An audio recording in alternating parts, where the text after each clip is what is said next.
Hi, I'm Rosenberg. Welcome to my latest YouTube video and podcast. Today I'm going to talk about how to survive narcissistic abuse. But before I do that, let me remind you of a new initiative we started a few months ago, and it's called the Self-Love Recovery Mailbag. If you have a question for me to answer, write it in the comment section of the YouTube video, or if you're a listener of the podcast, send us the question in an email form at help@selfloverecovery.com. Today's question is from Linda, who wants to know, is there love after age 65? That's a great question, Linda, and I'll get to that at the end of this video. But now let's get to the subject at hand, how to survive narcissistic abuse. First, we have to define what narcissistic abuse. More specifically, let's define what a narcissist is. In my books, The Human Magnet Syndrome and the Codependency Revolution, I went to great pains at being very specific of what is a narcissist. The term I use is pathological narcissist. This is a person who has one of three personality disorders, as designated in the DSM-5, the Diagnostic Statistic Manual, or the ICD-11, which is another diagnostic manual that medical professionals, physicians use. The DSM more for psychiatrists, psychologists, and mental health workers. It's one of three personality disorders. And a personality disorder is differentiated from other mental health illnesses, other mental health challenges or disorders. Personality disorders are the person's personality. It's who they are. It's their belief system. It's how they behave, how they think. It is a crystallized formation of a personality type that is consistent from early age to their present age. People with personality disorders, say narcissistic, borderline, or antisocial personality disorder, which are the three pathologically narcissistic personality disorders, they all share the common trait that they don't believe they have a problem, that if anyone suggests that they have a problem, they get upset very easily. We call this a narcissistic injury. They are quick to blame others for problems that they caused or situations that cause consequences that they're responsible for. More than blaming others, they are quick to be reactive and deliver a consequence, a punishment, or some type of reaction that is meant to shut down the person who is apparently accusing them of something bad. A person with a personality disorder, as I said, NPD, BPD, or ASPD, they are not going to want to go to therapy because they don't have the mental awareness, the cognitive awareness, the intellectual ability to understand that they have a problem for which they are responsible that can be solved with the help of a mental health professional. Their problems are how people react to them. Their problems are people's reactions to what others understand as mistakes, harmful actions, ill thought out or spontaneous decisions that have consequence. Their problems are not seen from their point of view as an issue, as something that can be traced back to a mistake, a lack of judgment, or something that was harmful. They can't go there. They can only see how people impact them and how that makes them upset. So if they are blamed for being rude, and let's say you have narcissistic personality disorder, well, you're going to jump back and you're going to recoil and you're going to react sometimes fiercely, but immediately with, no, that's not me, that's your problem.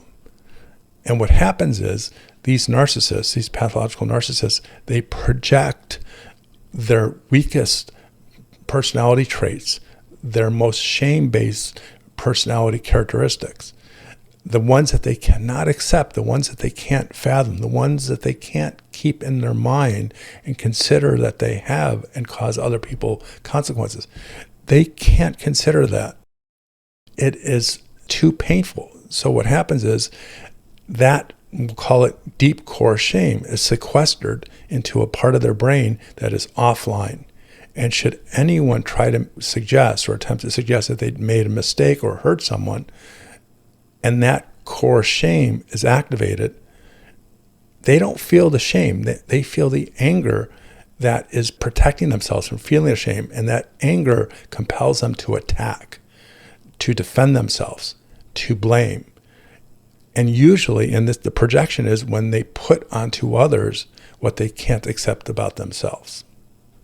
So if they are arrogant, if they are selfish, if they talk too much, they're going to react to others who have those same traits and be very articulate about it.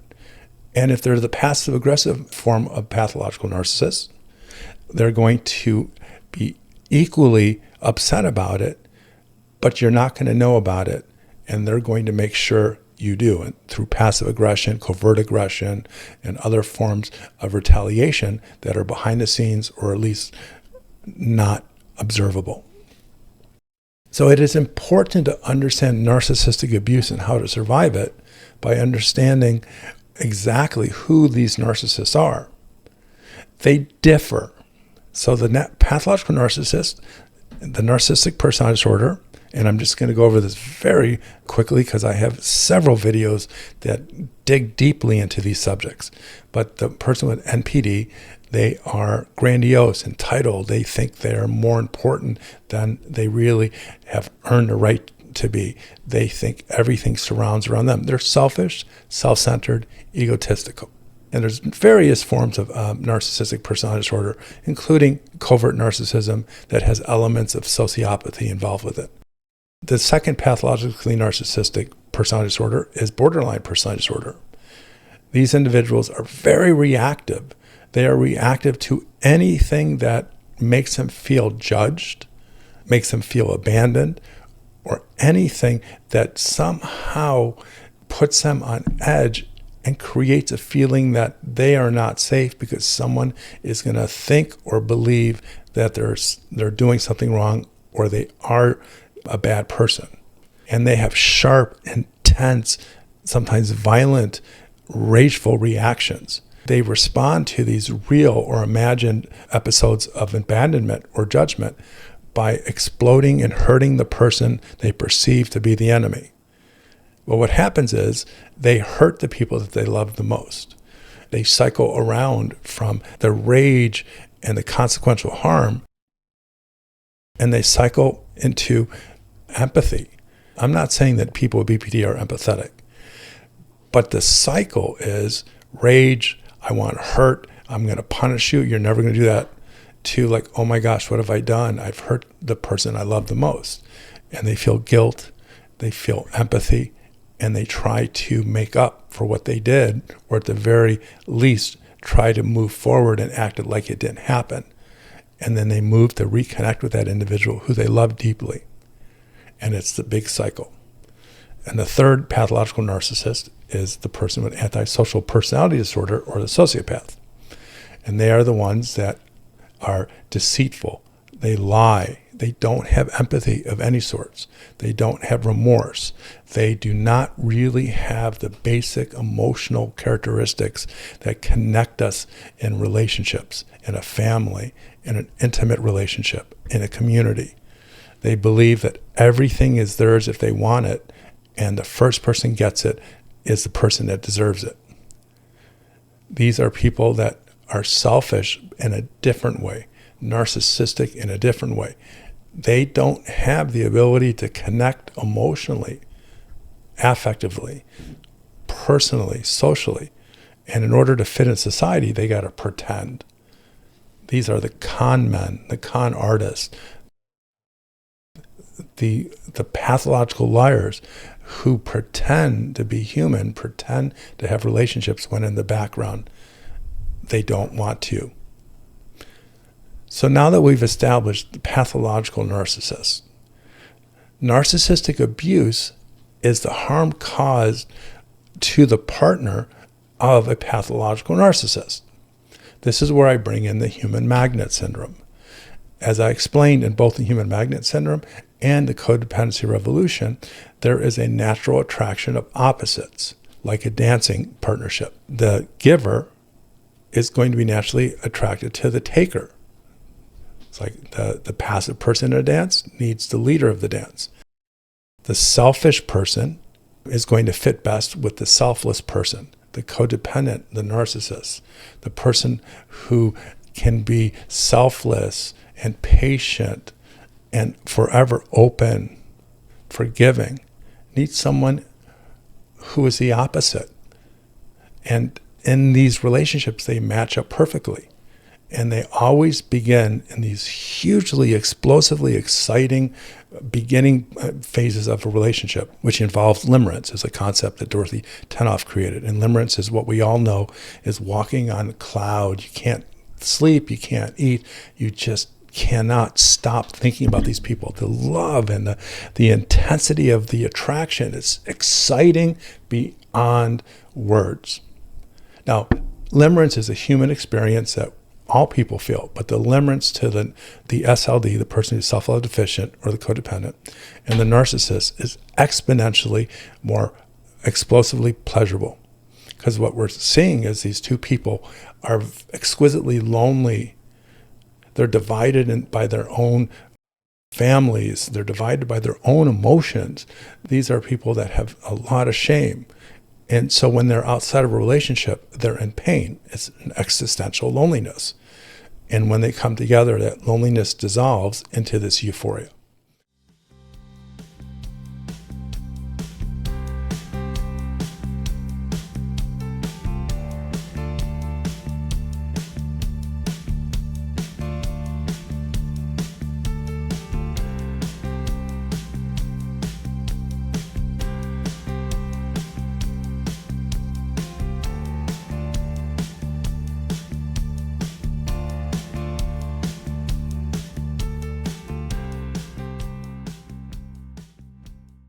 So in a relationship with an SLD, someone who's self-love deficient or a codependent, and a pathological narcissist, the narcissistic abuse is understood as the harm that occurs to the SLD or the codependent because of the narcissist. And narcissistic abuse can be understood just by the basic relationship dynamics, not by the horrendously painful or frightening or intimidating or manipulative actions that they do, just by being in a relationship. An SLD has to give up their claim to equality, their claim for love, respect, caring, trust, and protection. They have to give up that claim in order to fit with the narcissist. That in itself is abuse, it's neglect, it's grievous harm, it's trauma. Narcissistic abuse begins just with baseline relationship connections. As I explain in several of my videos and my books, that after limerence, after the excitement of the soulmate and the devolution into what my dad used to call the cellmate, that is when the SLD, the codependent, the person with self-love deficit disorder, they realize that they're in a relationship that has a lot more consequences than benefits.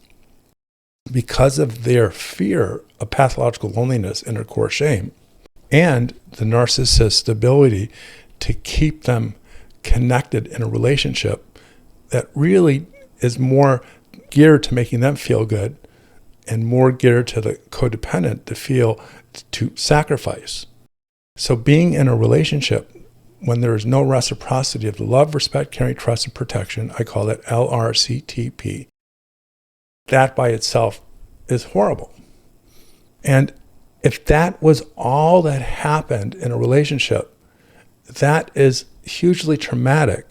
I see people all the time in my self-love recovery treatment program, a treatment program that I created to help SLDs or codependents permanently transform into the opposite type of person, someone who loves themselves, who can respect, care, trust, and protect themselves. I've seen from so many of my clients how just by being in this relationship that is where the LRCTP is lopsided, all for the narcissist and little to none for the codependent or the SLD. And I cannot say it more directly, but that by itself is traumatic. Because what happens is these individuals, they don't experience feelings of affection, caring. They feel unimportant. They feel secondary. They feel replaceable. They feel hurt. And the hurt can be just from the negligence, the abandonment, the deprivation. So before I talk about the narcissistic abuse that is action-oriented, that is specific from the narcissist to the codependent, I want to emphasize the grievous harm and the resulting trauma of being in a relationship. You don't get a chance to experience the beauty, the serenity, the peacefulness of mutual and reciprocal love, respect, caring, trust, and protection. It takes its toll. It's corrosive. It eats at a person. And if you're an SLD, you know all about that pain and loss. Many of my clients come to me with an idea of that loss, but through the treatment recovery, the self-love recovery program, we open up doors long closed. We help reconnect feelings and thoughts that were disconnected, suppressed, disassociated. And we help them realize what they lost, or in most cases, what they never had. Narcissistic abuse is also in what the narcissist does that is hurtful, consequential, or painful to the SLD. And that can be anything from abuse. And then there's many forms of abuse: physical abuse, verbal abuse, sexual abuse, financial abuse, emotional abuse. But it is action-oriented of hostile, punitive, consequential, and painful reactions or actions to the SLD in order to punish them, in order to keep them in compliance of their role, their invisible role, their selfless role, their pleasing role, or to remind them what is at stake if they make a mistake. Remind them of the punishment. And SLDs who are involved in these narcissistically abusive relationships are terrorized, are torn apart, are broken. What I want to emphasize, there are so many forms of abuse. If we look at it as verbal abuse of yelling, screaming, belittling, physical abuse of pushing, shoving, punching, and we miss the other forms of abuse that are as painful, as consequential, but not readily apparent if you're not looking for it. So if you are an SLD and you have suffered, and according to my understanding and my theories, a lifetime of being in relationships where you are invisible and you're hurt, in addition to that, you're a victim of action-oriented abuse, physical, emotional, sexual, or the abuse can even extend to triangulation, a narcissist trying to turn your friends against you in order for them to control you better. Or gaslighting, and I can go on for an hour on gaslighting, but I won't. And that is its own type of abuse that is invisible to most people, especially to the person who is a victim of it. But if you are a victim of narcissistic abuse, and you can identify with the overt abuse, the covert abuse, the types of abuse that I talked about that are invisible, that are more foundational, then there is a solution. And it is not how to fight back. And I repeat that. It is not how to fight back. George Bernard Shaw said, "Don't wrestle with pigs, you'll get dirty. And beside, the pig likes it." You don't want to fight back with someone who is a much better fighter, who understands the use of aggression, of punitive manipulation and consequential reactions.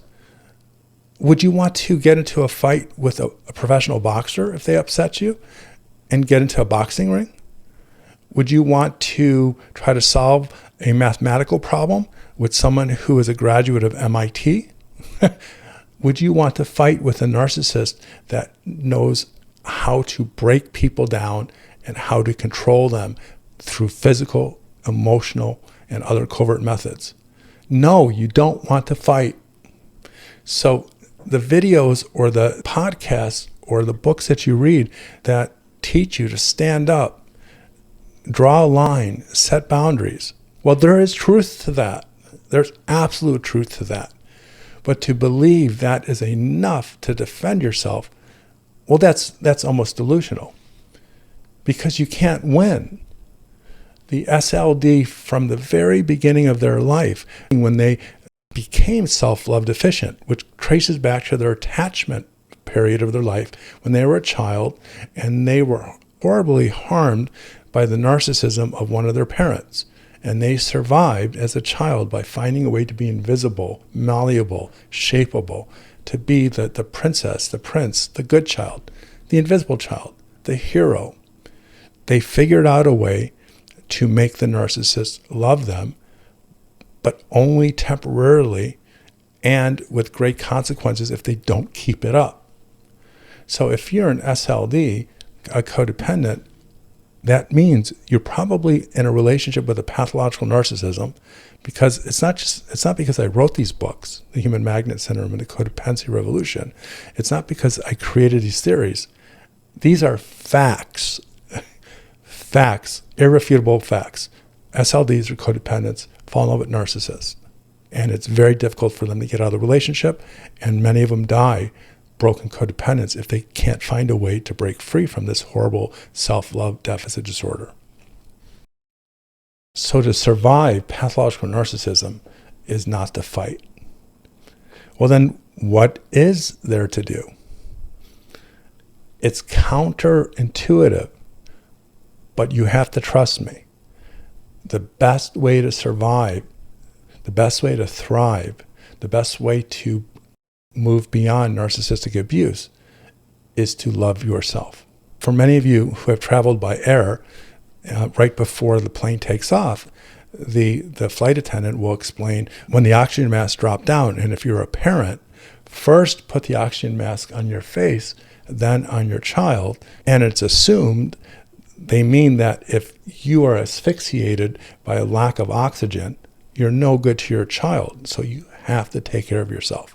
So the way to defend yourself, the way to survive narcissistic abuse is to find a way to love yourself. If your roots and your background created this lifelong experience of self-love deficit disorder or codependency, that's going to seem impossible. You have no experience with anyone teaching you, encouraging you, reinforcing your self-love.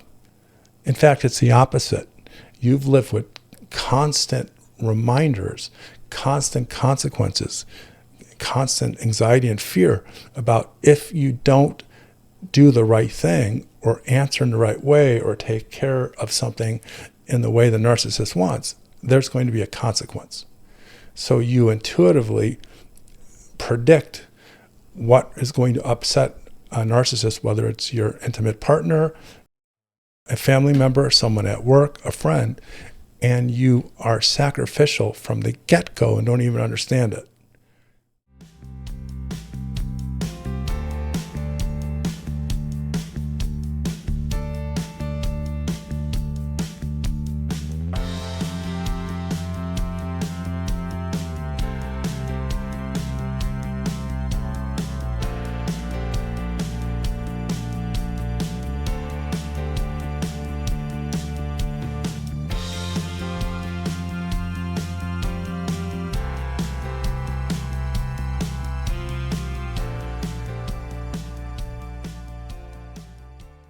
So to defend yourself against narcissistic abuse is not fighting. It's finding self-love.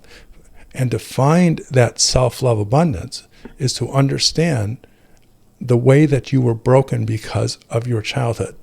Now, when I say broken, I don't mean permanently. I'm not here to stigmatize you or make you feel less than, or I'm not here to humiliate you or embarrass you. But I'm here to remind you that if you don't know how to love yourself, if you don't want to protect yourself, if you don't have the skills to set boundaries, not because it's the right thing to do, but it's because you demand it, because that's what self-loving people do, then there's going to be no way you're going to follow someone's recipe for how to help yourself or defend yourself. How you're going to see other videos or podcasts that are going to explain what do you do and how do you defend yourself in narcissistic abuse, because it's all what I call Band-Aid responses. The Band-Aids cover the wounds, cover the hurt, but eventually they fall off. And they fall off exposing the wound, and it keeps going. To love yourself, to find self-love abundance, is to recognize your self-love deficit disorder. I have a lot of material that you can see on my website at selfloverecovery.com. I offer psychotherapy. I offer my self-love recovery treatment program. Just go to selfloverecovery.com and you'll learn more about what I do. To get to self-love is not easy. To take that oxygen mask and to breathe deeply, to pull in life-affirming, self-love creating, and I quote at air quotes, oxygen, you got to get to the core. You got to find out what happened and why you can't escape it. And self-love deficit disorder is caused by trauma experienced as a child that has been sequestered or put away in a part of our brain where we can't remember it. That's why there is a very important element of trauma resolution that I use my Healing the Inner Trauma Child, or my HITCH trauma technique, in part of my self-love recovery program. You have to find a psychotherapist, a trained, trauma-informed psychotherapist that can get to that childhood trauma and help you heal it. Heal it at the level that it happened, which involves all sorts of different type of techniques, or very few people know how to do. You have to find a way to heal the trauma and then build yourself up as if you are a child becoming an adult. Because we did not experience individuation. We did not experience encouragement to be the very best. We didn't have parents that taught us that. And if we did, the other parent squashed it. So part of becoming self-love abundant, part of the solution to self-love deficit disorder, is healing the wounds, the trauma, the shame, the perpetual guilt that caused it, that reinforces it, that keeps it weighted down in your life, and then learning step by step how to take care of yourself. But in this process, I must remind you of what I call my Surgeon General warning. I'm neither a surgeon or a general. I was a sergeant in the Army 40 years ago, though. On a pack of cigarettes, if you're from the United States, it says, if you smoke, you get emphysema. If you smoke, this will hurt your pregnancy, etc. Well, my Surgeon General warning is, if you're an SLD wanting to be self-love abundant, there's going to be consequences. There's going to be turmoil. The narcissist is going to do anything and everything to crush the descent, to crush your optimism for self-love, to crush any form of progress. They will keep you from severing the tethers, the chains, because everything that is important to the narcissist requires the SLD to be burdened by their self-love deficit disorder. And so, if you want to know how to escape narcissistic abuse, and you're following the importance, and you believe in the importance of building self-love abundance, then you have to have a plan. That's why I have a 10-stage treatment program, and one stage is preparing for the narcissistic storm. That can be as long as 2, 3, 4 months, is to prepare not only for the narcissist reactions to your healing and strengthening and building of self-love, but to prepare for your reaction to the narcissist reactions. Because if you are not ready for it and you try to engage in a direct fight, remember George Bernard Shaw and the pig saying, you're going to lose. you'll have to learn how to disengage. And I have a technique called my observe, don't absorb technique. I got YouTube videos on that. I got training videos on that. There is so much that I've already taught that is available that will help you understand what is involved in becoming self-love abundant, what exactly is self-love deficit disorder, how challenging it is to move forward in the journey from SLDD to self-love abundance, and how to survive the consequences. So in conclusion, the very best defense, the very best way to survive narcissistic abuse is not fighting. Fighting embroils you. It keeps you buried. It emboldens the narcissist. The solution is finding those wounds that are responsible for your self-love deficit disorder, the core shame, the pathological loneliness, relationship addiction, all discussed in my SLED pyramid, is finding those and getting help for those. That is how you survive narcissistic abuse. And it works. I absolutely promise you. And it's really, really hard. And you're not going to be able to do it by yourself.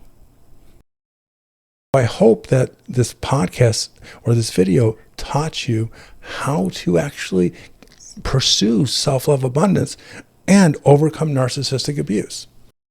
And I hope it helped you understand that it's not a one-dimensional path forward. It's circuitous. There's all sorts of detours and paths around and different things you got to do. But you can do it. Get help. This is not an easy path. Okay. So let me now get to the question. Remember the self-love mailbag where I answer questions at the end of a video? Before I answer this question that was sent to me last week, I got this off of the comments section of one of my videos. I want to encourage you to write your own questions for me to potentially answer at the end of my next video. Write it in the comment section of a YouTube video, or if it's a podcast, just send it to us at help@selfloverecovery.com. So Linda asked, can someone find love after age 65? And in her question, she assumed that she was too old, that it was too late, that there is no one left that is good, that is loving, that will want her. And 65 is the end of the line. Well, Linda, I'm going to be 64 in a month. And I know from my personal experience and my 40 years experience of providing psychotherapy, it's never too late. In fact, one of my favorite sayings is from George Eliot. It's never too late to be the person you should have been. So if you can relate to and embrace the concept of self-love abundance and understand how that should be your goal and why your self-love deficit disorder will always provide blocks, detours. It will always try to prevent you from finding self-love abundance, because that's the nature of self-love deficit disorder. That's the nature of narcissistic abuse and everything that I've talked about in this video and I've talked about in other videos. It's to believe in the power of self-love abundance, to believe in the healing power of self-love recovery.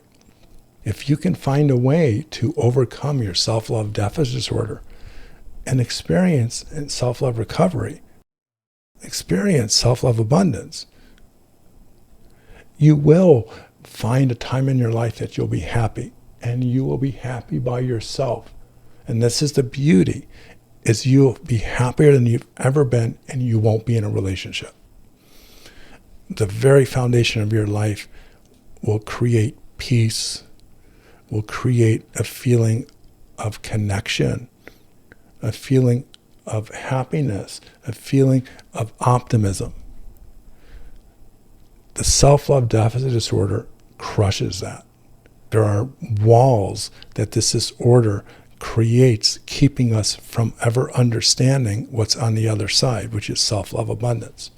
The response I have for you, Linda, is, are you ready to find a way to love yourself? Are you ready to find a way to overcome your self-love deficit disorder so that you can finally at age 65 be self-love abundant.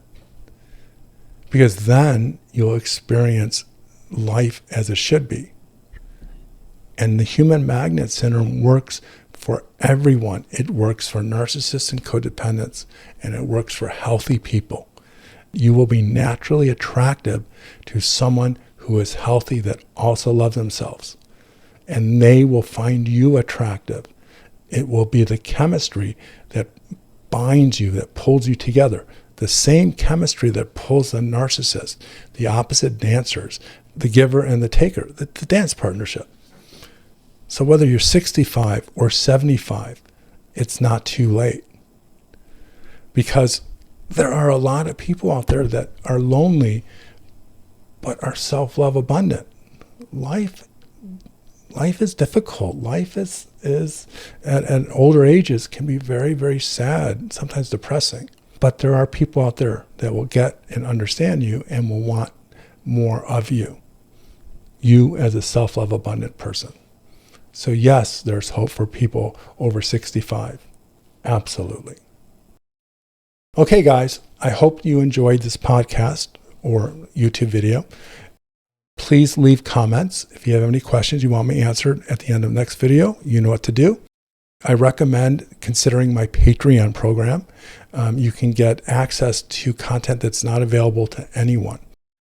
There's information and services that only are obtainable through a subscription of Patreon.